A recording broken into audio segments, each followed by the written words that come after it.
Welcome all to the Pro Football Radio Podcast. We are at episode number 16, and this is your co-host, Jay Cheema, with the pride and joy of Merrimack, the Puma. Thank you, far too kind. Merrimack, New Hampshire, the 603. Dude, we're week 16. Like, we're the last week in, like, fantasy football, if you think of it that way.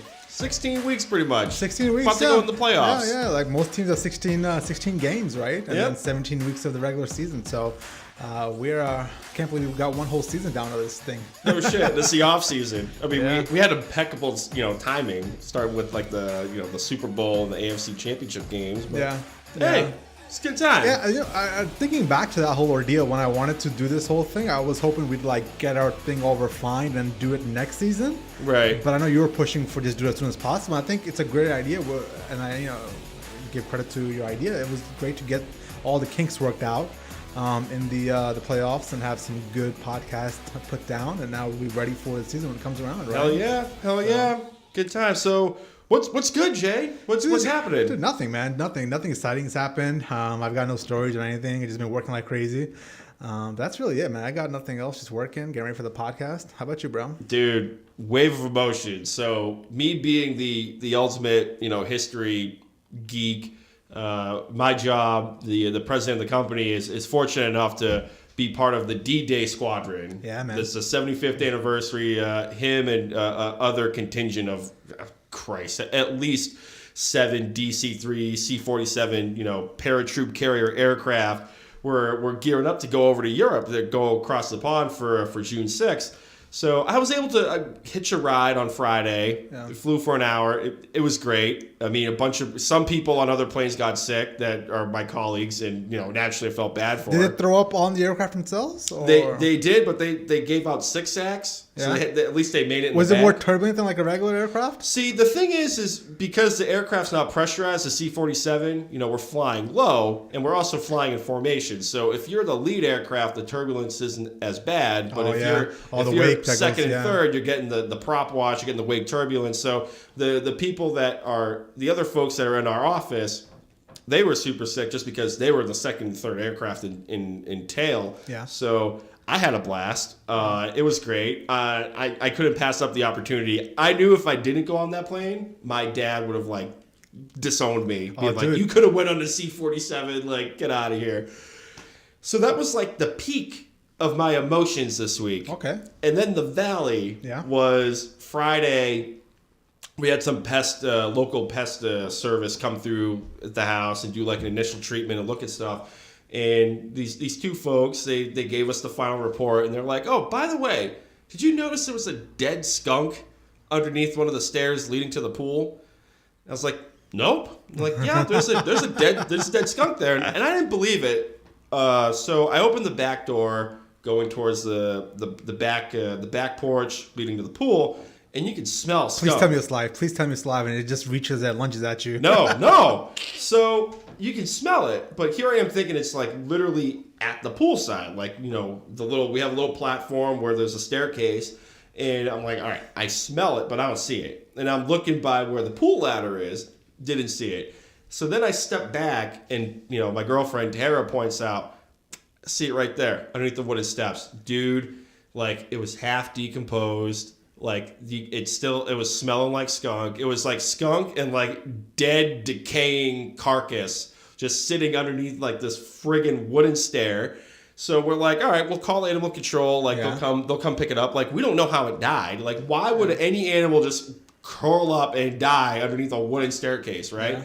So we call animal control. They call Tara back, and they're like, yeah, that's not normally our thing. So I was like, why'd you call animal control? Just throw in a trash bag. But then again, one time in New Hampshire, one of my boys thought it'd be a good idea to put a dead, rotting raccoon carcass on my car, and animal control came out and took the fucking thing out. Say New Hampshire, bro. This is Connecticut. Apparently you throw away your own carcass. We don't want to get our hands dirty around here. So the animal control says, yeah, just grab a shovel, double bag it, bleach the fucking thing, right? So here I am. I'm mentally preparing myself. Just I totally on my weekend, I totally want to put Pepe Le Pew in a black trash bag. Oof. Like, I totally want to do that. And keep in mind, Saturday it was like 70, 75 degrees. So here's this thing that's like, it's dead and decaying and is now baking in the sun. So I'm looking for a shovel. Couldn't find a shovel. So I had to get fucking like a post digger. So it's, you know, literally what you use to dig posts for a fence. And it's like a little vice looking thing. It's meant to grab rocks, not dead, rotting Pepe Le Pew. Le Pew. So I'm trying to grab it and it's not happening. And like, dude, like the fucking fur was coming off. Like the fur was coming off, but no body. You don't have to go into graphic detail here. No body. So finally, like I grab it and I flop it like half in the bag, and I'm like, I'm not like I have gloves on and I still don't want to touch this fucking thing. Yeah. So I just like do some fucking like volley into the bag and then double bag it, and I had to put it in the trash over here. I'm calling PETA on you, bro. Fucking, it's not my fault the damn thing died underneath my stairs. Per PETA's wishes, you should have buried that. Oh yeah, that's skunk. Bury a give it a proper burial from what PETA wants. How many flies? I'm kidding. I'm not. How many flies were over there? No, dude, it was like I'm trying not to gag. You should have called PETA and be like, "Excuse me, what should I do with this dead animal here?" See what the reaction is. And I'm trying to do this before we went to our colleague Dana's performance the other night. Yeah. So like I'm trying to do this and like put a dead rotting skunk carcass in there, and then little Joe, our video producer on YouTube, he shows up at the house, and I tell him like, park it for the trash cans, hold your breath for like 30 seconds though, because there's a dead rotting carcass in the trash. Oof. So yeah, it was a great weekend. Dana's performance, though, was great. So that was the highlight. You know what? So before we get to that, I'm just picturing now you calling PETA and asking them these questions about this dead animal. Like, what would their reaction be? What do you think they would say to you? Be like, how did it die? Yeah. Did you kill it? Yeah. Did you kill the skunk? I know, right? How could you kill a loving animal? Bitch, it died underneath my fucking staircase. I had no idea it was dead until two college students on summer break came up and did this pest control thing around the house. And they're like, oh yeah, there's a dead skunk under the stairs. Yeah, I hear when people push their beliefs on you. I hate that shit more than anything on the planet. Hate it with a passion. Yo, do you? Like, I'm not stepping on your dick. Like, leave me the fuck alone. If you want to wear fur, by all means. Yeah. If I don't agree with fur, that's one thing. I'm not gonna throw paint at you. Yeah. Get out of here. Yeah, I always rubbing people the wrong way. You know that, right? Oh, you rub people the wrong way. So whenever I see a Prius or something, I'm driving the Mustang, I'll pull up and rev the engine even higher, right? Oh, this guy. Or then you wonder why people flip you off.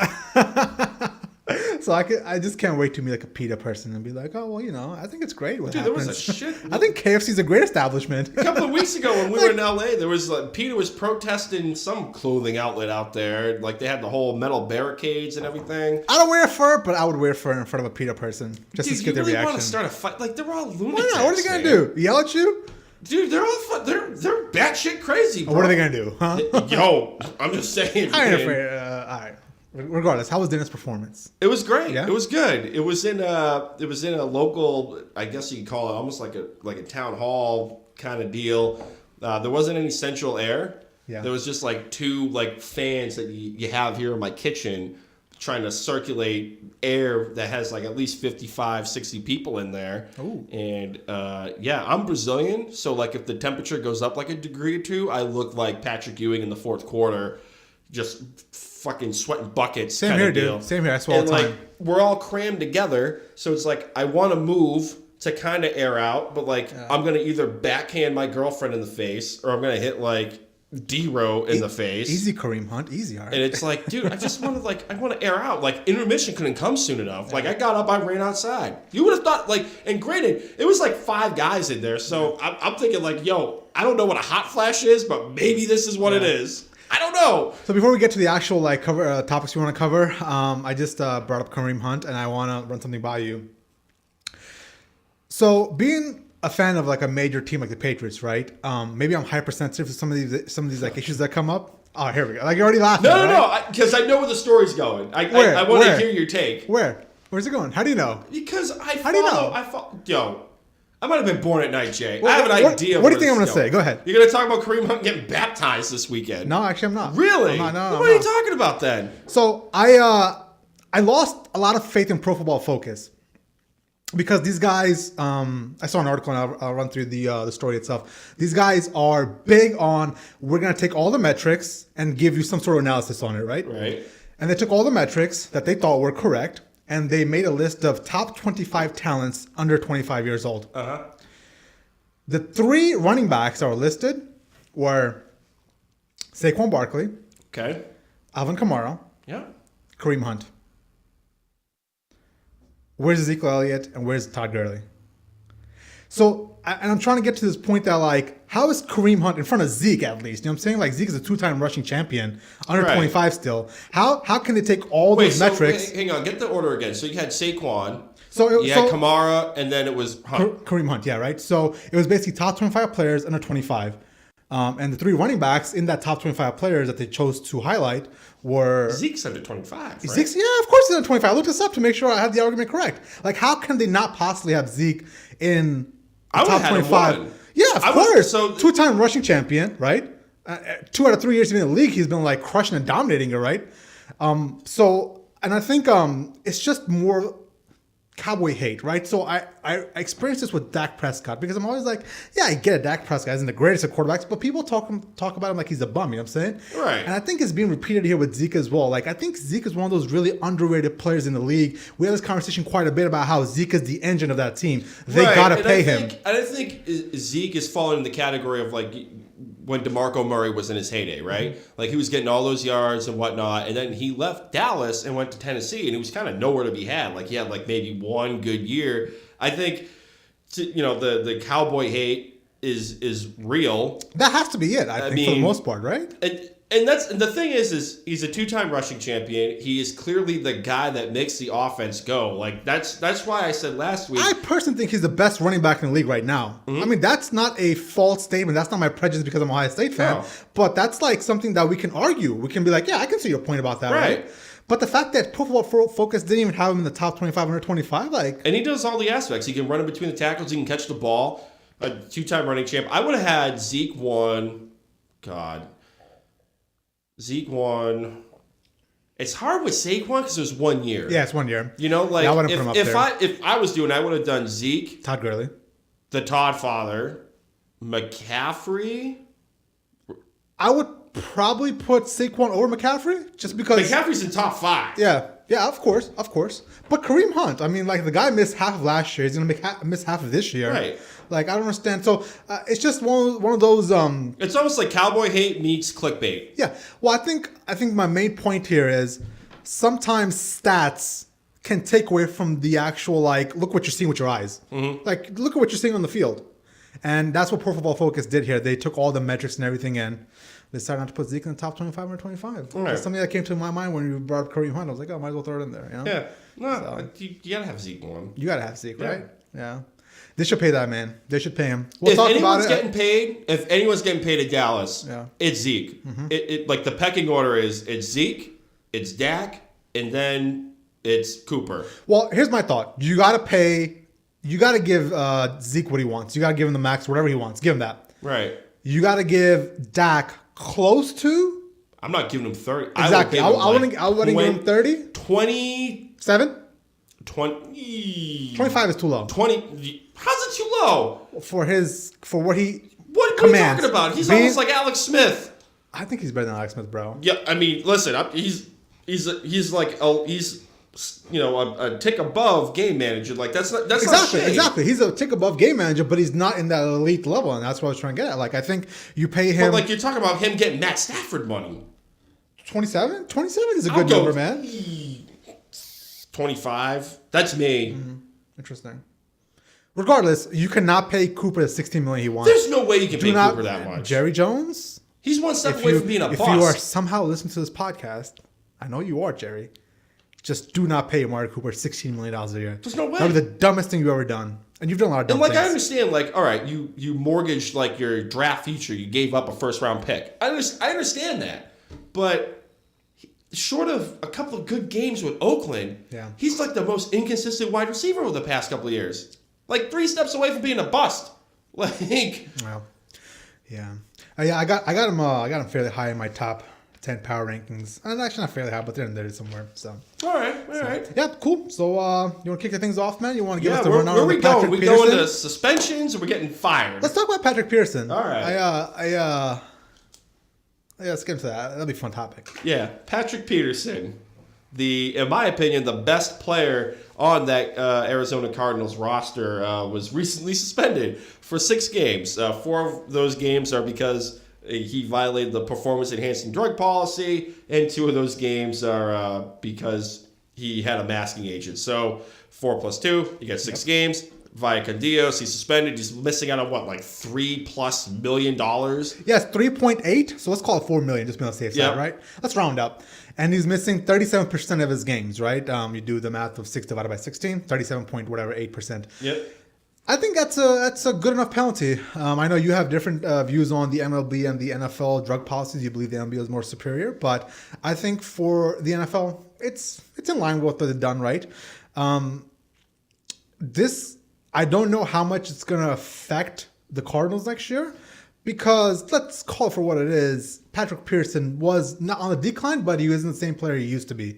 And some of the stories out there are he actually started taking some PEDs just to kind of get back to the level of elite, cornerback talent. So that's fine and well. Now, I think this is the biggest PED suspension we've ever seen, right? This is the biggest superstar, right? Who else is bigger? I don't think Julian is bigger, right? I don't think. Name-wise, who else got suspended for PED? Because everyone gets suspended because of weed. Yeah. Like it's either weed or you're beating your significant other. That's when that's the only time you get suspended. Yeah. But my thing is, he's been the squeaky wheel for like a half a season last year, and then going into the draft this season. He's been asking to get traded. Last year, he kind of walked it back. This year, I don't know what the hell happened when he showed up for veteran minicamp, but he stopped going to those halfway through and it was asking for a trade. Yeah. So now... That's what all this makes more sense now with how there was those rumblings 3-4 weeks ago about the Patrick Peterson being traded to the Chiefs. All this starting to make more sense now because the PD was coming on the line. On top of that, too, what was it? Sports radio out in Arizona Sports 98.7, John Gambardaro reported that Peterson was more upset with the Cardinals front office because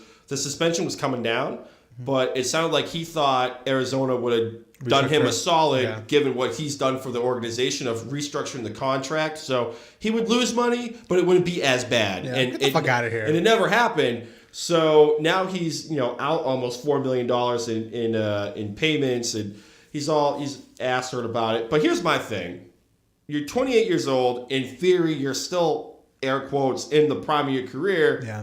Why are you taking granted, he's never missed a game. I have a good point on that. So he's never missed a game. So I can understand, your body's going through wear and tear. You brought up the point of why is he taking those drugs, right? Yeah. After this suspension came out, all the media heads got on TV, got on radio, and they started saying stuff like, how could he? Why is he doing this? Yep. And I look back and I'm like, I don't care.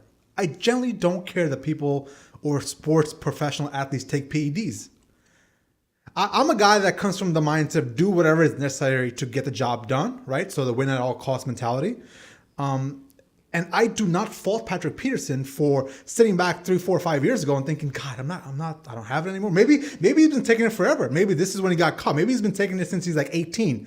And at 18 he figured out I'm not good enough. Let me somehow, get these PEDs in me, up my level of game, get this massive contract. And if it comes down to it, I made a business decision. I'll lose out on $4 million. I'll miss 6 games. But at the end of the day, I've made so much more money. Yeah. I don't fault those guys that go to the point of, I'm going to take PEDs to get ahead in the game with the repercussions coming later on, because the repercussions aren't as harsh as what they're going to make. Right. What's his name? A-Raj, he got the massive contract with the Yankees, right? And then everybody came out like, oh well, it's all it's not valid because he took PEDs and this shit. Right, he was also taking steroids in Texas too. I'm pretty sure he made a calculated decision. He figured out this is what it'll take for me to get an actual massive contract. Let me go take care of it, and fuck it, it is what it is. You know what I'm saying? Right. My thing is I don't have a problem if you're gonna take performance enhancing drugs, you're risking the chance. Don't cry foul when your hand gets caught in the cookie jar. Yeah. I'm always going to use that expression. Just own it right now. Own it right now. Fuck don't it. If you're going to do it knowing the risk. You're going to lose money. You're going to lose this. Your team like it could lose shit too. Like you're putting yourself to a whole lot of risk for minimal gains potentially. Like okay, you're gonna get paid for a contract if you're in a contract year and you light it up. But here's my thing: the MLB drug policy to me is super cut and dry. It's not this nonsense of all right. Well, Julian Edelman only took a steroid, so we're gonna give him 4 games. Mm-hmm. But here's Patrick Peterson taking a steroid and he gets 4 games, but. We caught him with a really shitty masking agent, so we're going to throw 2 more games on top of that. MLB, if I'm a starting right fielder for the Chicago Cubs, and I'm taking Anadrol, and I'm taking some other nonsense, and then I'm taking a recovery drug, if all those are on the list, regardless of if it's like steroids or masking agent, it's 80 games. Second offense, regardless of what it is, it's a whole season. Third, I'm lifetime banned, and after being out for 2 years, I can apply for reinstatement. And on top of that, I miss out on postseason play.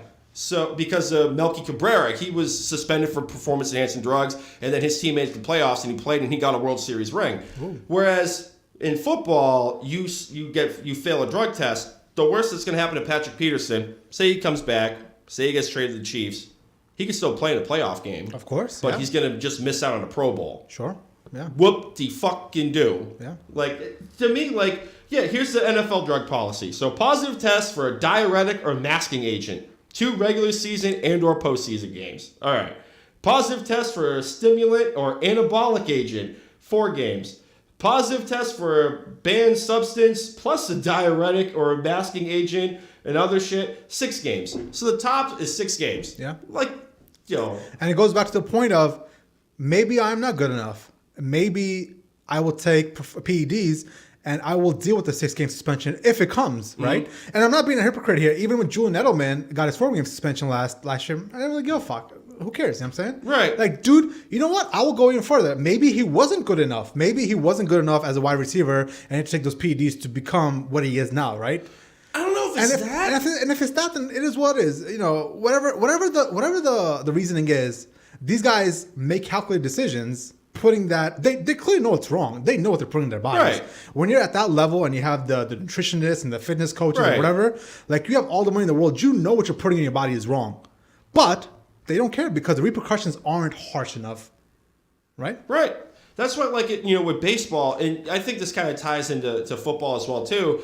Andy Pettitte, when he was popped for taking performance-enhancing drugs, he went on Congress. He was under Osage. I actually know who Andy Pettitte is, pitcher for the Yankees. Yeah, look at that. Dude, look at that. Look at that. Dropping some baseball knowledge. There is some hope. Call me Buster Only. Oh, second name. Boom. Look at that. But when he was hauled up to Congress, he said he took PEDs just for recovery. He was recovering from an injury. Sure. And I think, that's probably the same with Edelman. There's only so many times you can go across the middle and not take a fucking beating. Of course. And trust me, I know 90% of this is for recovery. Right. I get it.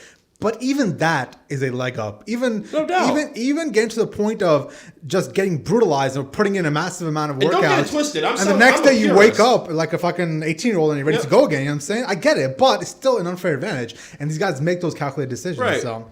That's why I think if you start making it more stern like Major League Baseball, all right, you want to fuck around. Like, I don't care if you're taking a masking agent and a steroid, or if you're just taking a steroid.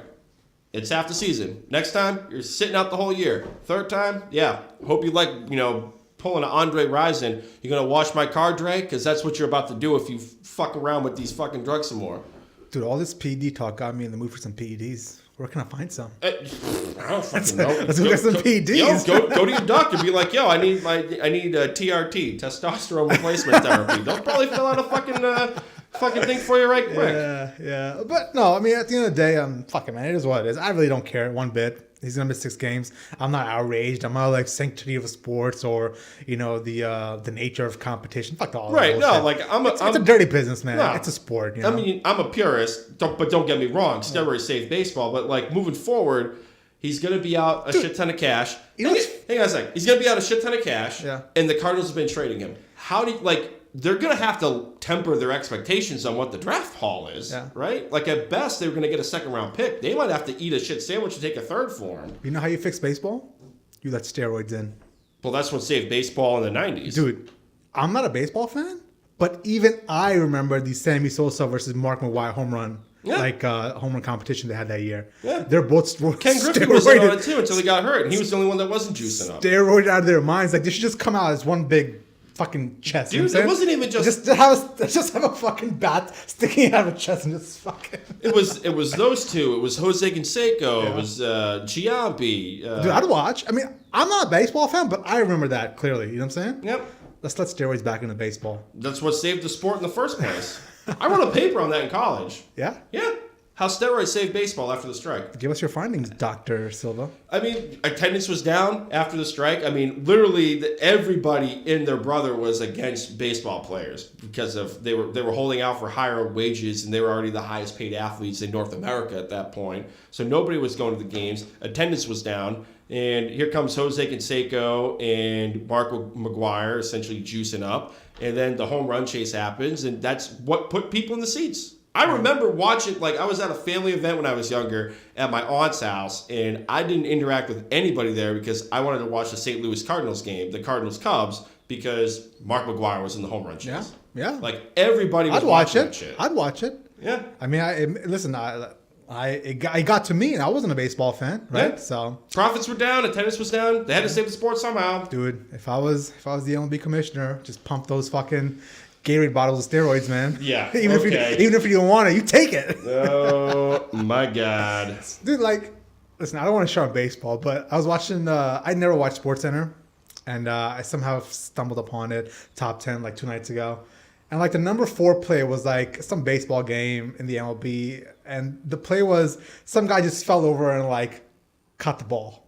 That's all it was. We need more context because I feel was he at third base? What position was he was between second and third. I think it was shortstop. All right, so shortstop. He just it was not even a long lunging grab. He just kind of fell over and just got the ball and he was oh my god, it was a top 4 play, and I was like, was what it a bad hop? Fuck? Was he gutting him down from his knees on a spin move? I don't know, man. We need more context. If you're gonna throw shade at baseball on a top play, you better come to the table with the play-by-play. What was he doing? Where were they? What was the inning? How many people were on base? Yeah. But they don't give you all that context in the top 10. They just say, look at this play. And I'm like, okay. Oh, please, Jay. I've heard the top 10 plays, and they'll describe who it is, what the game is, and what was on the line at the time. I'm detecting bullshit for 500, Alex. I'm just saying. All right. Anywho, asshole. You know what? We should make a segment. We talked about this before we launched the podcast. We should be teaching Jay Cheema baseball. Because you're right. I do need to expand my horizons. I'm so focused on football all the time. It's shit, man. I gotta And you know what's funny? This season I got really into. Well, actually in the playoff run, I got big into the Columbus Blue Jackets, the NHL hockey team. I listened to a lot of podcasts / radio from back home, and they were making a great playoff run, and I actually got into it. I was watching playoff hockey, and I was like, this is intense. I had no idea what the fuck I was watching. I had no idea why there were power plays. I still don't understand why there are power plays. Yeah, because some guy gets thrown in the penalty box. One team plays a man or two down. I'm saying so. I gotta expand the horizons a little bit. We should come up with a segment teaching Jay Cheema baseball, right? Wow. We need to come up with a segment of teach Jay Cheema a lot of things. Wow. I mean, come on, man, a power play. You tell me you watched the whole Blue Jacket series and it didn't click with you of why there's a power play. I mean, I kind of figured out why it was happening, but I didn't understand how long it was. I'll throw shit at you. Is there? Just gonna start hucking shit at you. Dude, do you hate me? I don't hate you, Jay. I'm just a little disappointed right now. Just a little, the D word, a little disappointed. I'm not upset. I'm just disappointed. Oof, rough. On that lovely note, let's move on to the next topic. God, the New York Jets. Let's get the rundown, Mr. Puma. What? Here's the thing. Someone at Giant Stadium really needs to be I'm going to buy you guys drinks for 3 years. Because whatever heat there was immediately went to one jet drive. All that will go with one stupid Dave Gettleman comment. You know what? I love Dave Gettleman. And I'm gonna get to why I love Dave Gettleman after I get to this segment. Let's go. But so for those of you that don't know, Mike McCagnon, the general manager of the New York Jets, and the vice president of player personnel, Brian Hermandinger, were unceremoniously fired on, I believe it was Wednesday or Thursday. Either way, they were fired earlier in this week. Whenever it was, shit was blown up. They were shit canned. And it's an interesting move because they fired their general manager who spent almost $200 million in free agency and then did the entire draft process to fire that man to put Adam Gase as the interim general manager for the New York Jets. All right, let me get through this. I saw this and I was like, what the fuck? Right? Just like everybody else. I was like, what? I was at lunch with Tara. And I said, listen, I hate doing this, but I need to hop on Twitter for like 5 fucking minutes to tweet this real quick and do this. I'm glad you did it. I was like busy. I was at work and I was like, I didn't see this till like 3 hours later. And I'm like, oh my God, this is massive. Hopefully somebody threw it up there and then you did it. So thank you for that. But I saw this and I was like, I don't know what the fuck is going on. They were fired after the draft, after he spent all their money on free agency. He blew up the entire salary cap. He basically signed a player in Le'Veon Bell that looks like Gase doesn't want, right? Yep. And it's all very evident here. Gase won out. There were some serious power struggles in that front office and it seems as if Gase won out, right? My biggest issue here is, what has Gase warranted to get all this power and pull in the NFL? He's done absolutely nothing. On top of that, it seems as if wherever Gase goes, he has issues getting along with people. He had issues in Miami. Mm-hmm. Now he has issues in New York. And it comes down to, my biggest issue with this whole thing is Gase hasn't earned the right to pull these kind of power plays. No, absolutely not. And here's the thing, like, the Jets just look like a fucking clown show. They hired Gase in January. Like, the Jets were out of it by like week 8? Mm-hmm. Like, Todd Bowles was already on the hot seat. It was the worst kept secret. Todd Bowles was going to be out. Mm-hmm. So everyone knows they have a shit ton of money in the salary cap. They're going to be in on Le'Veon Bell. Yep. You're telling me, Adam Gase, that you took that interview and you took the job not knowing that, Le'Veon Bell might be coming here. Yep. We might be paying a pretty penny for Le'Veon Bell. Rumors were circulating that Le'Veon Bell could be moved before the start of training camp. Adam Gase was so against the move of Le'Veon Bell being signed to a long-term contract. Now that the GM is out of the way, he could essentially trade him. And it's not even just that, it's ownership. Yeah. After all those signings of C.J. Mosley and Le'Veon Bell, and they almost had Anthony Barr, the COO, because the actual owner of the team is out in the UK as the U.S. ambassador. His fucking brother, what the hell is his? He's such a stooge. I can't remember his name. Chris Johnson. Yeah. Chris Johnson, the bag man, comes out and says, we had a hell of an offseason. We got Le'Veon Bell. We got C.J. Mosley. We're making huge strides. We're going to build around Sam Darnold with all these tools. And then there comes the draft. They make all those draft picks, and then they can them after. Yeah. But in one Jet drive, there were rumblings that the biggest knock on Maccagnan was he was super indecisive, and he had a real hard time making the quick, fast, hard decisions. And I think that came to rear its ugly head 2 times. One, when Anthony Barr seemed to be a Jet. Sure, I remember that. And then went back.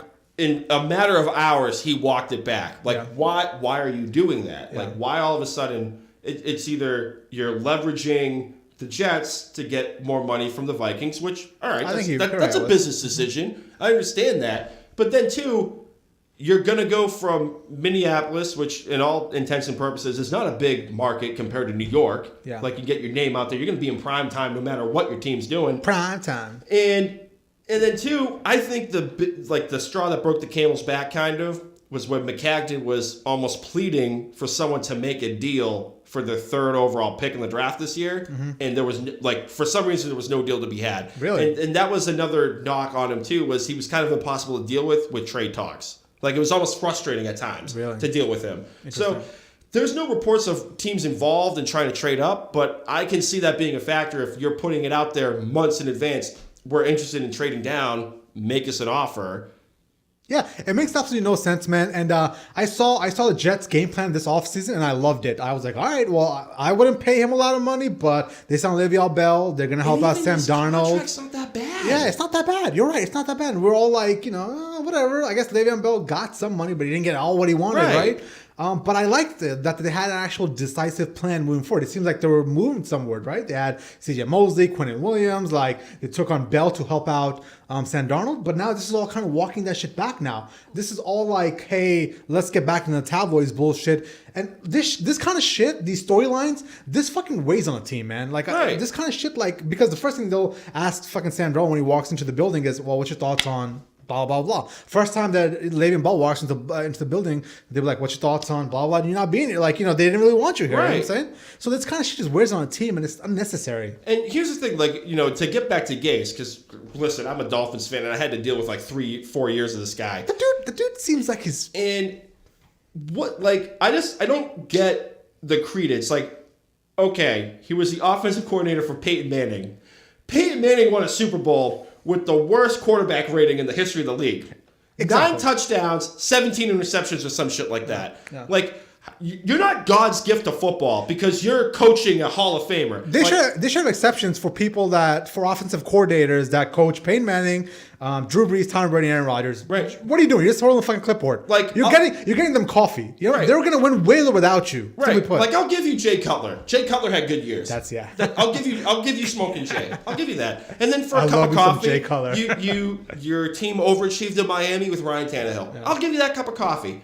What else have you done? You haven't done anything. You've divided an entire locker room for 2 years in a row. You traded Jay Ajayi for a hot dog and a handshake on top of it with a Visa gift card because he was upset he wasn't getting the touches and you wanted to move on. I understand that. That was a statement trade. But then next season, you roll into the locker room and it's the same bullshit. You're arrogant. You haven't been humbled when you're getting blown out on Thursday night fucking football. Yep. 2 years in a row. Yep. You're losing by almost double-digit scores. You're not getting humbled at all. And then your entire locker room is split in half down the middle because you are treating Ryan Tannehill with kid gloves, which Ray Charles, in his grave, blind, could understand that Ryan Tannehill is not the answer for the Miami Dolphins, and you're sticking to your guns with that man, and you're not going to go with Matt Moore, who would have had a better offense than everybody in the locker room liked, and you're wondering why you're out of a job. You gave me a lot of information there. The most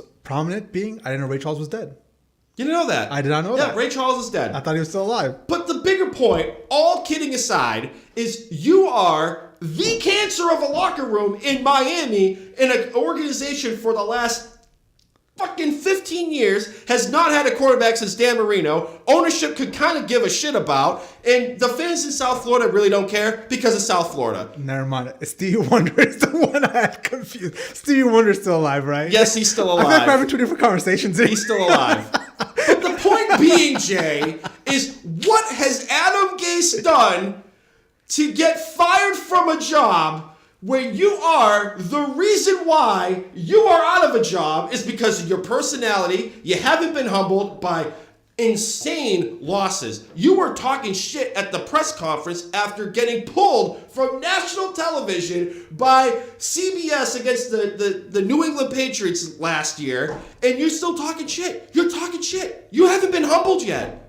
What is it going to take? And now all of a sudden you push a man out of a job because you're God's gift to general managing? That was the first thing I led off with. I was like, this guy is apparently getting all this power and pull without producing. He's done nothing to earn that right. People want to talk about Aaron Rodgers being petty and all this other shit. And here he is, him being Adam Gase 2 weeks ago in a press conference saying, yeah, I'm getting pissed off about all these reports that McCagnon and I don't get along. Well, motherfucker, it's fucking true. If McCagnon is hitting the streets because you didn't like how much they paid Le'Veon Bell. I feel like you have a lot of unresolved feelings when he was your head coach of the Dolphins. He's such I feel a like stooge. You're venting it all out right now.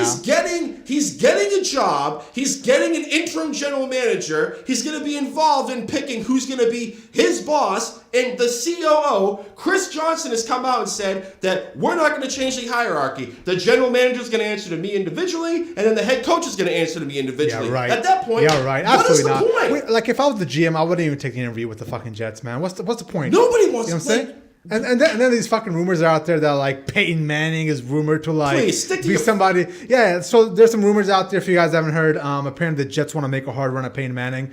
The thought process being Gase and Peyton Manning work together as offensive coordinator, quarterback in Denver. They believe Peyton Manning has the resolve and the firm leadership to be a good GM. And I just saw that and I laughed. I'm like, you gotta be fucking kidding me. Like, he's not coming back out of retirement for this bullshit. No. You kidding me? You're a fucking dumpster. You thought you had a game plan. Now you're a fucking dumpster fire again. Like, what the fuck, you know? In the middle of the year. And then, like, what made it worse was the conference call that Woody Johnson had. Chris. Because Woody's across the pond. That Chris had, and he just sounded inept. Yeah. Like, I had to take a deep dive in the organization and understand the ins and outs. Yeah. But you're coming out and saying we had a hell of an offseason with our signings, and you know what? Stick to Johnson & Johnson. Stick to the baby soap and the fucking Ziploc bags I have in my kitchen. Stick to what you know. Stay in your lane. Don't be like Jerry Jones being involved in an organization because you clearly don't know what the hell you're doing at One Jet Drive. So before the season kicks off, I initially thought the Patriots were going to win this division, and Jets and Bills would be vying for the second spot in that division. Jets are going to finish last. I've made my mind up. It's going to be Bills second in that division now. Third and fourth will be between the Jets and the Dolphins. Good luck getting Le'Veon Bell to show up at OTAs. Yeah, best of luck. Oof. Good luck. And I saw this on Twitter. I think it was Andrew Siciliano, someone on NFL Dude with Network. the massive ears? Yeah. Oh my God, he's like Dumbo out there. He came out and said, Le'Veon Bell just stopped playing for a team where a head coach legitimately cared about him. Yeah. And he's going to an organization where he's getting paid kind of what he wanted, but he's going to an organization, a head coach that doesn't give a shit. Yeah. Like, good luck getting him to show up. Sure. Like, I know. No. Regardless, man, it's just, what more can you say? These guys are so stupid. On top of possible replacements to fill in for this friggin' dumpster fire, you have Joe Douglas of the Philadelphia Eagles, who's also a buddy of Adam Gase, shocker, from their Chicago days. Back in Chicago, Douglas was the head of college scouting while Gase was offensive coordinator for Smokin' Jay. He seems to be the front runner. Champ Kelly out. He's the assistant. Chip Kelly, huh? Champ. Oh, not Champ. Oh, not Chip Champ. Kelly. I was like, what? Champ. He's another one. I think he's friends with Gase as well, too. Shocker. He's also the director of player personnel with the Bears. Been in Chicago since 2015. He's previously with Denver from 2007 to 2014, so that fits the Adam Gase, modus operandi. Lance Newmark, he's with the Lions. He's been there for like 20 plus years. And then the dark horse is Daniel Jeremiah of the NFL Network. There we go. Not more of these people. So he took over for Mike Mayock when he left and went to Oakland to be the general manager. Jeremiah was a former scout for the Ravens, the Browns, and the Eagles. And it's kind of interesting because even if he doesn't take the job, and say Joe Douglas does, he might come on and be on Joe Douglas' staff because they're super tight as well, too. Of course, yeah. So, but why would you want to take that job? Why would you? I also saw another dark horse out there, and people trying to put two and two together. Scott Pioli stepped down with the Atlanta Falcons. So Scott Pioli asked for a release or step down, whatever you want to call it, from the Falcons front office. And there are rumblings that he's going to go ahead and try to apply for the Jets GM position, which I think is a good move. I think Scott Pioli is a serviceable GM, but at the end of the day, you'll be answering to Adam Gase, not the CEO. Right. So, and that's the thing. Like, how can you have that hierarchy of, I'm the COO, Chris Johnson, and the general manager is going to answer directly to me, and then the head coach is going to answer directly to me. I'm not an expert, but I would like to think that it would go owner, general manager, head coach. Dude, I thought about this quite a bit, and maybe this is a topic for a different day. Why are there GMs anymore? Truthfully, at the end of the day, why are there GMs? I think now in the NFL, the way it's set up, the head coach should be the final stopping point. He should have all the power, the head coach, and the owner should just obviously pay the rent and all, and all that shit. But the head coach, just like Bill Belichick is, he should have the final authority and the final say. At the end of the day, you're asking somebody to cook with ingredients that you got them, right? So what if a head coach wants to cook with their own ingredients? You know what I'm saying? So it's weird that a different person will give you the players need to fit into your system. Right. It's your system. You should go out there, source your own players, bring them in, and do it that way. Right. But even this year, Gase signed off on all these signings. Yeah. He signed. I mean, everyone knows. Everyone knows that. But Le'Veon now looking Bell, back, we don't know if he was forced into it. We don't know if he was like, But everyone knows Le'Veon Bell coming to New York was strictly a Johnson family ownership move. Yeah, I'm sure it was. So, regardless, man, interesting news as always with the Jets. They took the headlines away from the Giants. If anyone knows why Gase is getting what he's getting right now, hit me up on Twitter at Brando_Puma. Yeah, send me that shit. At him. I want to know because I don't see it. I don't see it anywhere. All right, moving on. We got the NFL rankings top 10. Simply put, we're taking all the moves, all the free agency moves, all the draft moves, just general feel, how we think the season ended last year, whatever we want to put into it and give you a top 10. We're going to run through the NFL power rankings that we have. Just top 10. We're not going to get to all 32 teams. We don't have time for that 32. shit. I was about to have a heart attack with Adam Gase just now. I got to tell you got really worked up. I really think you have some unresolved feelings with the Dolphins and how that ended, right? Right? I have to be right? I just don't understand. I just don't get it. Yeah. What did you do? Yeah. All right. So number one, I have the Patriots as my number one on the power rankings. These guys are the old Super Bowl champions. They have only gone stronger. The one person that retired being Gronk, that will hurt us obviously, but I think we have a good draft and some good free agency additions that will help us out. Obviously, my biggest breakout player, we'll do this next week as well, but I think N'Keal Harry, it will be a breakout player in the league. He's good size, good player, but taking all that into account, Tom Brady, yeah, he slowed down a little bit at the end of the year, but who knows? He might put one more magical run together. I got them number one. All right. Now I'm going with the Saints. I got the Saints as number one. I mean, the team's mostly intact. They lost Max Unger to retirement, but I mean, they gained Latavius Murray at running back when Mark Ingram went to Baltimore. They got Jared Cook to at least get some friggin' tight end play. It's going to be interesting to see if he can replicate what he had in Oakland. And like I said, the defense is still intact. They're in a hard division. I got the Saints as one, and I think this is probably Drew Brees' last chance at a true winner at that point. Yeah. So that's my number one. Yeah. Number two for me, I have the Saints as well. I won't go on because you basically put in a great bow there. I won't go into detail there either. But 2 straight years in a row, they got just horrific luck, man. Bad luck with the Minnesota Vikings game and then obviously with the blown call. 2 years in a row. I mean, I don't think it's going to happen for 3 years in a row. I think this is the year they'll break out. I think this will be the last possible run that Drew Brees and Sean Payton will have. They will break out and make it to the Super Bowl after all those bullshit plays. Right. I got Kansas City at 2. Now, barring whatever the hell's going on with Tyreek Hill, the offense is still in decent shape. They got that Mecole Hardman kid to plan for life after Tyreek Hill. They have Damian Williams, who was breakout status when he filled in for Kareem Hunt. You still got Kelsey. You still got Patrick Mahomes that throw you into a game. But I'm still big on the Steve Spagnuolo signing as the defensive coordinator, especially with Frank Clark and then a couple of cornerbacks and a defensive tackle they took in the draft this year. I think it's going to open up the defensive playbook, especially Sorensen was making plays all year. And then you got Tyrann Mathieu. I think Spagnuolo is going to have a field day with that defense. They addressed a glaring hole on that team, Spagnuolo is going to be exciting to watch. Cool. Number 3, I have the Packers. I have them fairly high compared to the rest of the people out there, just because Rodgers, simply put, Aaron Rodgers, man. He is too good to be mediocre. For him, this is a put up or shut up year, right? This is the last 4 or 5 years. He hasn't been that good, man. He's been the last 4 or 5 years been below 500. So this is a big year for him, and I think he will come out slinging. Eventually, win I think the NFC North and probably make a deep playoff run. Right. Go ahead. Yeah, plus they had great defensive picks, man. I absolutely love that Michigan linebacker they picked up. He's going to anchor the defense, take over for Clay Matthews, and I just love the moves they made on defense. And I think Matt LaFleur will step in. And what I don't like so far is the fact that they haven't even met yet. They haven't even talked. Well, I think they talked, but they haven't met yet. I think it was on the phone. Yeah, but they haven't actually met in person. I think that's a little bit of an issue between Matt LaFleur and Aaron Rodgers. But I think in the end, where Matt LaFleur is going to be good for Aaron Rodgers. Right. I mean, it's definitely going to open up the playbook option for him. Less vanilla playbook play calling from Mike McCarthy.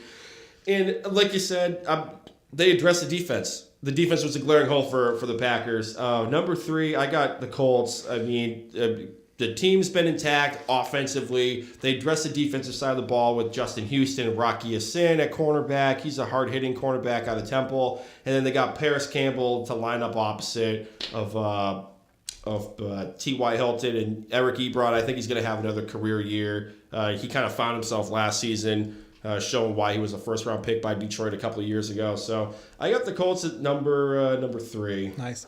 Number 4, I have the Chiefs. The Chiefs are they've lost a lot. They've lost Kareem Hunt and Tyreek Hill.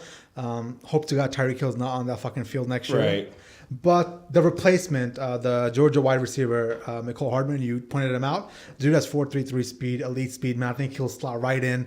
Maybe it'll take a few games for him to get in sync with Mahomes. Right. Obviously, I think with those 2 major talents being gone from the offense, they won't have the numbers that Mahomes had last year. It won't be the high-flying offense, but they're still good enough to make deep playoff runs and be number 4 in higher rankings. They'll probably win their division. And plus, at the end of the day, I love their defensive moves as well. They did a lot to add Tyrann Mathieu and just add Steve Spagnuolo, and it'll be I think good in the long run for the defense. Absolutely. Number 4, I got the not San Diego, because they're not in San Diego anymore. Los Angeles Chargers. Hang on a second. Hold on, I gotta do it as well. Yeah. Ready? 1, 2, 3. Los Angeles Chargers. I couldn't top that. That's all you. That was good. I got the Chargers, the Superchargers at number 4. Again, that Nasir Adderley pick to line up opposite of Derwin James at safety. I mean, that defense was right up there. I mean, top 5 in my opinion last season, and I think they just got better. And Jerry Tillery, right on defensive tackle, is going to take less heat off of Ingram and Bosa on the edge. And the offensive side of the ball, you got my man, Phillip Rivers. Yep, Ribs. Number 17, bolo tie, keeping you in the game. Number 17, is that his number, or is that how many kids he has now? No, 17 is the number. Okay. If he has one more kid, he now has an entire offensive unit. Oh, look at that. God bless you, Phillip. That's some powerful sperm right there, bro. God bless you, Phillip. But then, I feel like he's the guy who can just look at a chicken and get her pregnant. I mean, you got the bolo tie, you know what I'm saying? But, you still have Keenan Allen and Williams, and the offensive side of the ball is still in good shape. So I got them at number 4. Yeah, I got them at number 5. They're my next pick. Number 5, Chargers. You take a great defense with people like, Melvin Ingram and Joey Bosa. You add that with a great run game with Melvin Gordon. He's still there. You have success usually in the NFL. You top that off with a great quarterback. It's going to be great all the way around. I think they're really good. I think the duo of Ingram and Bosa will have another year to develop, and these guys are going to cause all kinds of havoc for quarterbacks. Right. Bosa himself, I was looking at his stats, man, and obviously he's missed some games, but in 37 games, the dude has 29.5 sacks. That's insane. Mm-hmm. So when he's on the field, man, he's productive as fuck. So those guys are good, man. They ran into a buzzsaw in New England this year, obviously, but I expect a lot of big things. And at the end of the day, man, I just wish Phillip Rivers had one Super Bowl before he walks away. Right. Especially he's the man. In my opinion, he's the best quarterback in that class. But that's just me. Number 5, I got the Patriots. Now, they had a great draft. I love the draft that they had, but you're still going to be missing Gronk. Sure. Like, you're still going to be missing him a lot. I mean, I like that N'Keal Harry pickup, and hopefully Josh Gordon comes back. I mean, we talked about like the last 2 episodes of Gordon and N'Keal Harry come back. That's going to be an elite pass catching core, because they lost Chris Hogan, which he wasn't doing much, but he was a body he there. He would show up every 2-3 games, He was a body there. I mean, they got Dontrell Inman, I'm pretty sure, out of Indianapolis. He won't make the fucking roster. No. And then you have Demaryius Thomas, and he's not going to make. I'm going to call it right now. He's not going to make the roster either. I wouldn't be surprised either because of the Achilles injury. Yep. But you got Austin Seferian-Jenkins, ASJ, tight end. He's serviceable. That no shade against ASJ. But then you bring back an aging Ben Watson. Like, I get it. You want to win another ring, and the Pats are probably your best chance at a winner. But realistically, what's he going to... I just don't see him producing enough with ASJ to make up for Gronk being gone. If they're able to maybe free up some cap space and trade for Kyle Rudolph, then I would move New England up in my count. Sure. Cool. Number 6, I got the Indianapolis Colts. I got them a little lower than most people, but there's a lot of buzz going into next year. And the only reason I don't have them higher is simply because of Andrew Luck. Just like Aaron Rodgers, this is his put up or shut up year. So far, the dude hasn't lived up to the Peyton Manning standard. The kid was obviously not going to come and be judged off of just regular standards.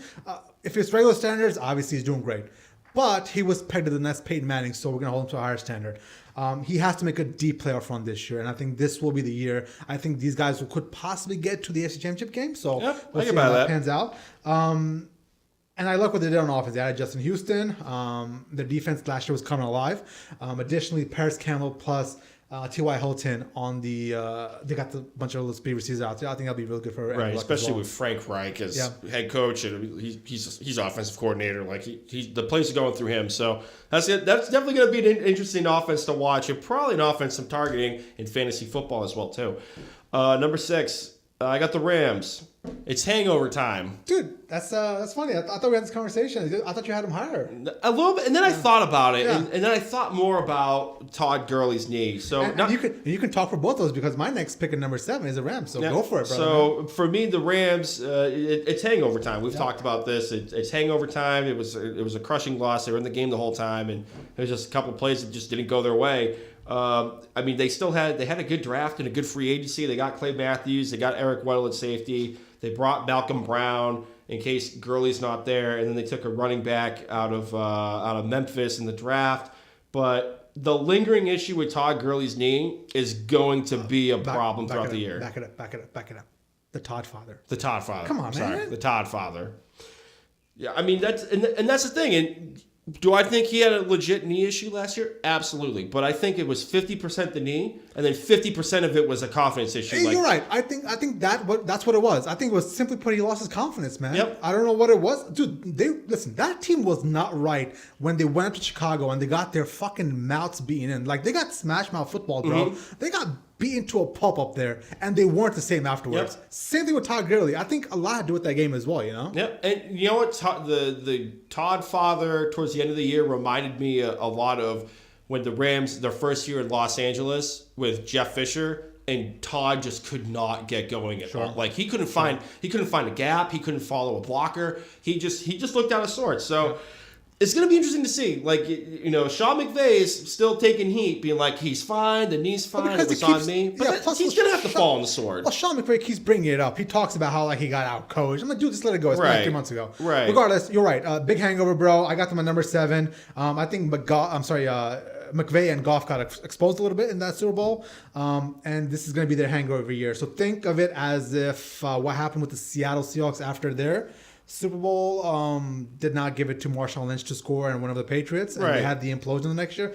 I think this is down the line for these guys. I think next year this thing is going to implode because as of right now, they're just taking in players. They're just signing left to right, acquiring talent, and disregarding chemistry. I'm a big believer in the NFL. You have 50% talent, 50% chemistry. It's the reason why the Patriots year in and year out have shittier talent, but they have greater chemistry and win out. So this is the year that chemistry blows up and the whole thing implodes. Right, and even like from the pass catching perspective too, Cooper Kupp, he blew his knee out towards the end of the year. So for ACL surgeries, most of the time, like your knee, from what my understanding of is from like sports medicine people in the business is, it'll take you almost a year to come back, and he blew that out late in the season. So he's not going to come back to full form probably by maybe week 6.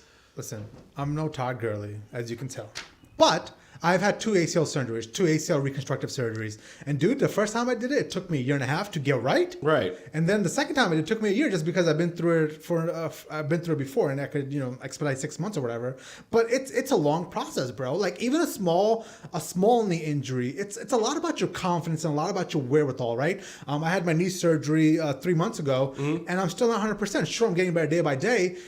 But my body's compensating for it. I can tell that I'm leaning towards my left knee and taking pressure off my right knee just because I know I went through an injury. Like the body is compensating in a way that I didn't think it was, and I have to tell myself to put more weight on my right knee. So it's a lot mental as well, and I think that's what he's dealing with right now, truthfully. Yep, I think so. Knee injuries are scary because you put a lot of weight on it. It's your confidence and all that shit. Right. I mean, you can look at Watson when he blew his knee out. He wasn't in full form until week 6. Yeah. I mean, Wentz, we don't really know because of the back issue.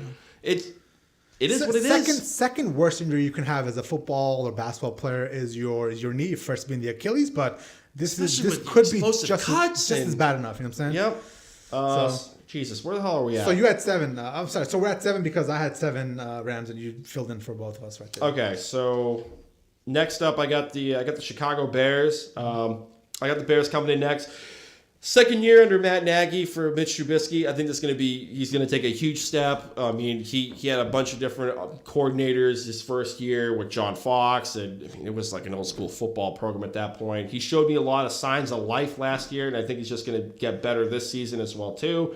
And plus, I had a good draft with David Montgomery. In my opinion, like I said last week, he's Kareem Hunt 2.0, and then Riley Ridley adding to that scheme with Allen Hurns and Taylor Gabriel and Tariq Cohen. I think that's still going to be an offense you're going to want to watch. Defense is still intact for the most part. They lost Amos. He's safety. They lost him, but they replaced him with Clinton Dix. They lost Vic Fangio to be the head coach of Denver, but they brought in Chuck Pagano. So most of the pieces are still intact. You still got Khalil Mack there, and Jesus Christ, that defense is still something to deal with. They're my top defense in the league going forward. So that's what I got for the Chicago Bears. Nice. Speaking of top defenses, number 8, the 49ers. I think the 49ers and that defensive line with Quan Alexander, Ford, and Bosa, dude, I think that's going to be the best defensive line in football. These guys are going to cause all kinds of issues. Mm-hmm. With that being said, the biggest issue that I had reservations for keeping the 49ers this high is I'm banking on Jimmy G being healthy. If this dude's healthy, it's a playoff team. Right. These guys could potentially vie for that NFC West title if Jimmy G's healthy. The issue being, obviously, Jimmy G being on the field. Now, he started 10 games in 5 NFL seasons, whether it's being the backup or hurt or whatever it is. He's only played 10 games in 5 seasons, and that's a lot of, expectations, money, whatever it is, for just 10 starts. So this dude better come out swinging. He better stay healthy. He better be on the field. The future himself, the head coach, and maybe even John Lynch depends on him staying healthy and making a playoff run. Right. There were rumblings that John Lynch might be out of a job after the draft too. Yep. So number 8, I got the Eagles. I got them coming in next. They replaced Michael Bennett with Malik Jackson because Bennett went to New England. So Malik Jackson came in from Jacksonville. They gave Wentz another playmaker with Deshaun Jackson and a thumper at running back with Jordan Howard. They also added Miles Sanders in the draft from Penn State. So, I mean, the offensive side of the ball is still intact. The defense is still there. I still think it's the Eagles' division to win at that point in the NFC East. So I have them coming in at number 8. It's just, can Wentz stay healthy? Yeah. I mean, he was playing at MVP level before he went down with that knee injury, and then this season 2 years ago, not this year. 2 years ago. This season he was coming back from that knee injury, and then he had the friggin', what was it? A stress fracture in his back? I think it was like his back or something. Something major fracture in his back. Yeah. So if he can avoid the injury bug, I think this team's going to go far. Same thing between him and Jimmy G, right? Yeah. Number 9, I have the Cowboys. I actually have the Cowboys winning the NFC East. I think Carson Wentz will not be able to stay healthy, and I got the Cowboys winning. I absolutely love the Dak, Zeke, and Amari Cooper combo. I love those guys. They in free agency they re-signed DeMarcus Lawrence, which is massive, which brings him back in that young defensive group for another year to develop. Also, I love Jalen Smith. I think he's going to be the next great linebacker. Number 54 out of Notre Dame. He sat out for a year with his ACL, but he came back this year and he just lit it up. Dude, absolute fire, right? So I think he'll be the next great linebacker. The issue is you got to pay Zeke. I think we got this conversation already. You got to pay him because he is the heart of your offense. Simply put, the dude is just dynamite. He keeps that offense going. You got to pay Dak because you got to have a quarterback in this league. And like I said earlier, do not pay Amari Cooper. Jerry Jones, if you're listening somehow, do not pay Amari Cooper. He's the last man to get paid. He's the last one at the trough, in my opinion. Number 9, I got the 49ers. I have them. I think we both have them ranked higher than some people in the business. I mean, I'm kind of bullish on the 49ers. I think they had a great draft with Bosa. Then Deebo Samuel at wide receiver. He's going to line up opposite of Marquise Goodwin. And then you have Dante Pettis coming back from last year. I think he got banged up a little bit towards the end. And then an intriguing draft pick they had was Jalen Hurd. He was a running back at Tennessee. They went to Baylor, and he was a wide receiver. He's going to be dope. Yep. He's going to be dope. Yeah, every time I watched Baylor, he jumped off the fucking screen. So someone to target in fantasy football as well too. He could be a breakout player. Yep, and he's going to be moved around in that Kyle Shanahan offense going on. And then again, you're getting in theory a healthy Jimmy G. He's coming off a knee injury. We've already established that it's going to take time for the knee and the player to feel comfortable in pushing it a little bit. But on paper, a healthy Jimmy G, a healthy Jerick McKinnon in the backfield, plus Tevin Coleman and Matt Breida at running back too. That's also like a little mini Hydra running back situation you got like they have in New England too. They can all catch the friggin' ball. So it's going to be something to watch. I got them at number 9. Nice. Number 10, I got the Cleveland Browns. Oh, I thought a lot about this pick just because this could be either something great or it could be something complete boom. It could be an absolute bust. If all the drama can be put aside, if they can be a good cohesive unit, this could be a great season for the Browns. The first playoff run they could have in years. We're talking like 10, 15 years, right? The issue is this is a massive chemistry experiment, right? What Dorsey did was he acquired talent, and he's hoping, just like the Rams, these guys will just mesh and be fine. But then again, sometimes they don't mesh. Sometimes they can just blow up in your face. These guys have the Browns have the hands down the best roster in the NFL, right? You list all the names everywhere are unreal, right? You got Baker, you got Hunt, you got OBJ, Landry, Sheldon Richardson, Olivia Vernon. Wherever you look, there's absolute talent everywhere. Even Gerald McCoy might end up being traded to the Browns, but it all comes down to can they put it together. My biggest concern is if they start out slow, if they start out 1-3, 0-4, this shit's gonna implode, man. Like the fucking media's gonna get to them. They're not gonna be experienced enough to get through that hurdle. If they start out 3-1, 4-0, things are great. They're just gonna fucking steam. But how the season starts out is gonna set up how they're gonna end.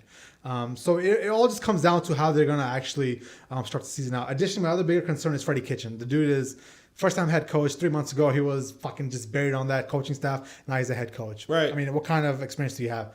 And then finally, I'm concerned about OBJ. I finally come around the camp where I've always defended him.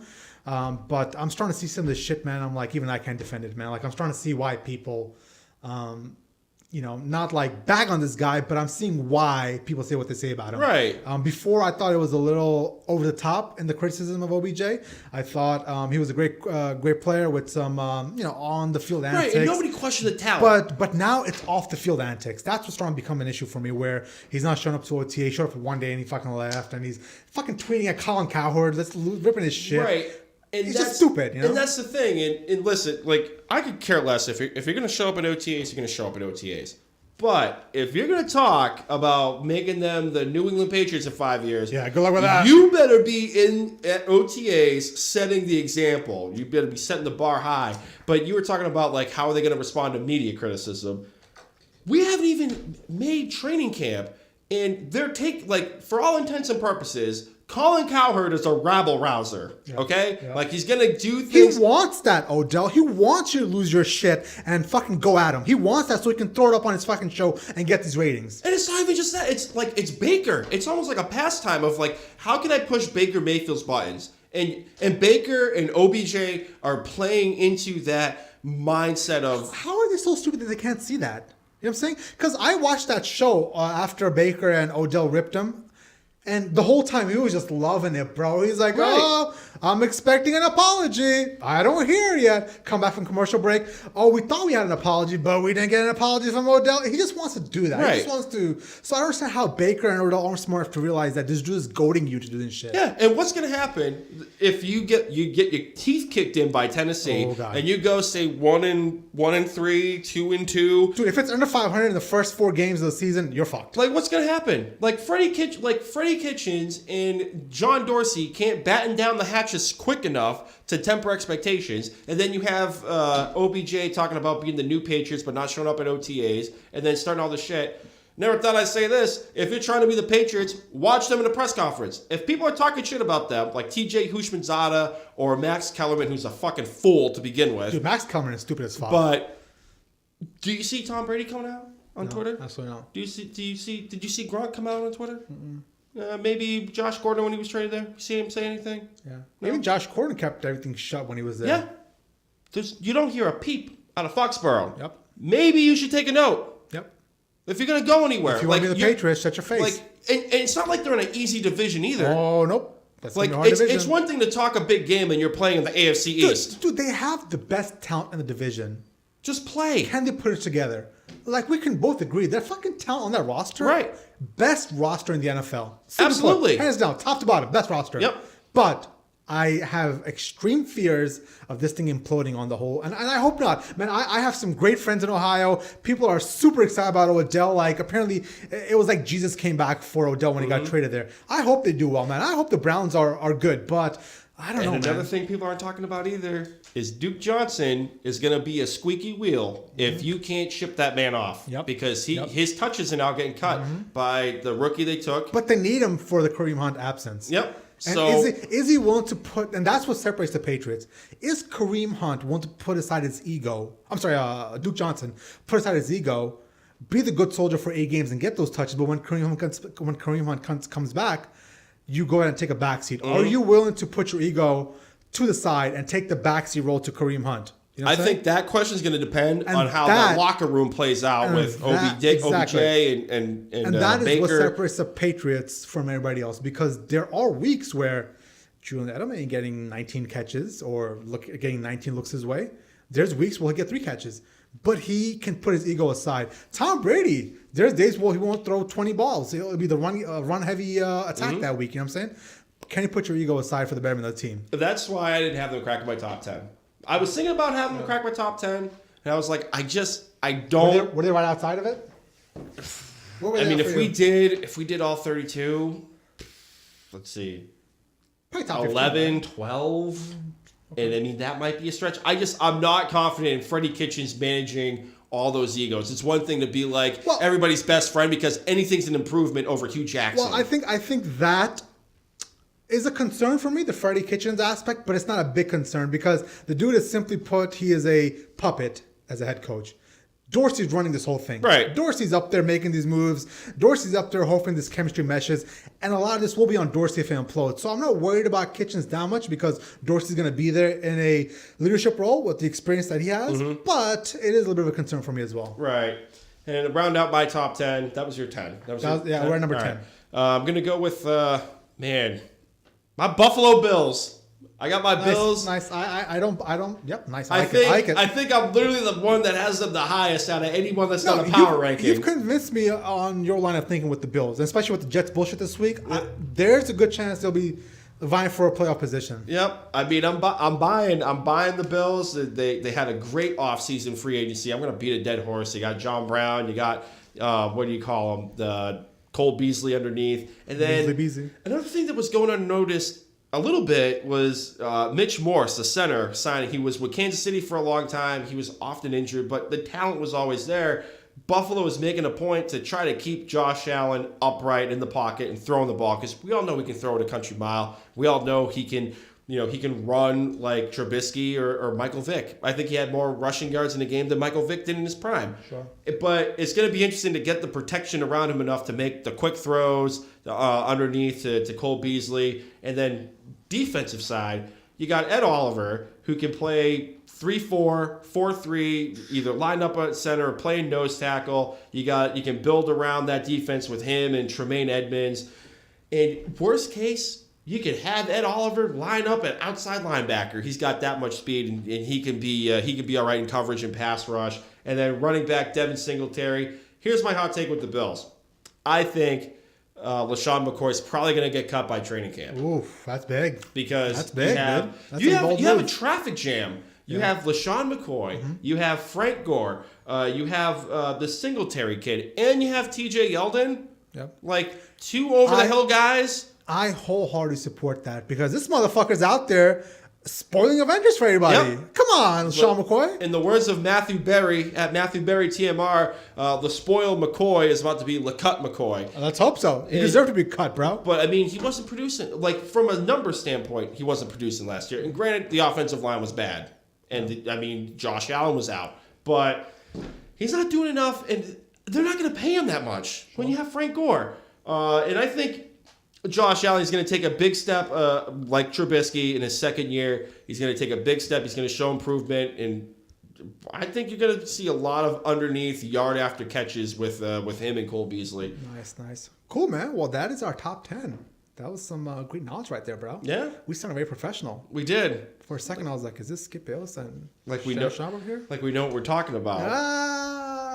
Cool. Well, that is all I have, brother, man. Do you have anything else you want to get to? Can I talk about Max Kellerman for a minute? Go for it, man. And it has nothing to do with football. Go for it. I didn't have a problem with Max. I didn't have a problem with Max until, was it last week or the week before? Is this the Kobe Bryant, Kawhi Leonard thing? The Kobe Bryant, Kawhi Leonard. Pretty bad. Like, dude, I don't follow hoops that much. I think just the fact that you're having this conversation, Max Kellerman's winning. Because I realized his angle is to pick a big star.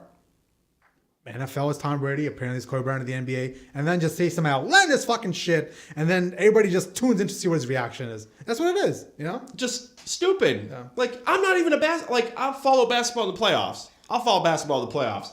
But to sit there and say that Kawhi Leonard is more clutch than Kobe Bryant over the entire span of his career, you're an idiot. I'm sorry. Fucking stupid. I can't. I don't even think we should respect his fucking name on this show, man. Like, that saves the rabble-rousing Colin Cowherd, baiting of OBJ. At least Colin Cowherd, like, if you listen to Colin Cowherd, man, I think he is genuinely one of the better sport broadcasters out there. Like, he will give you good information, good logic, reason behind it.